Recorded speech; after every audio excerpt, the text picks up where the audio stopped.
Former U.S. President Joe Biden is spending time with his family as they work with his doctors on a treatment plan. Announcing his diagnosis in a statement, last week President Joe Biden was seen for a new finding of a prostate nodule after experiencing increasing urinary symptoms. On Friday, he was diagnosed with prostate cancer, with metastasis to the bone.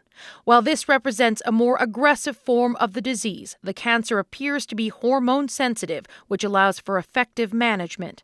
Biden's doctors gave his prostate cancer a score of 9 on the Gleason scale, which experts warn is concerning.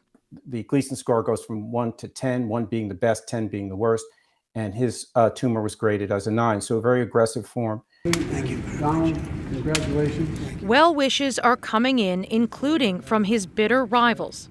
In a statement, President Donald Trump wrote, "Melania and I are saddened to hear about Joe Biden's recent medical diagnosis. We extend our warmest and best wishes to Jill and the family, and we wish Joe a fast and successful recovery." You know, if anything, he is a fighter, and he is somebody who is relentlessly optimistic. Biden's final months in office were consumed with questions about his age, health, and fitness. Eventually forced from his re-election bid after a disastrous debate performance. While he denies he was in decline, he takes the blame for Trump's win. Yes, I do, because, look, I was in charge and he won. So, I take responsibility. Through all of his public life, Joe Biden has tried to relate to people in their darkest moments, tapping into his own grief after losing his first wife and daughter in a car crash in 1972, while his son, Beau, just 46 years old, died of cancer in 2015.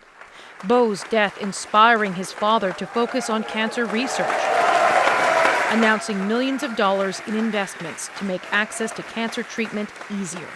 This has been an animating cause of his life. To see him have to grapple with this personally, obviously, it is very heartbreaking. This diagnosis comes at a time when the political conversation in the U.S. about Joe Biden has already been focused on his health. There's a new book coming out accusing Biden's family and team of covering up his decline. And Katie, the former president, is denying those allegations. Yeah, he's even been making some public appearances on his own and with his wife to push back.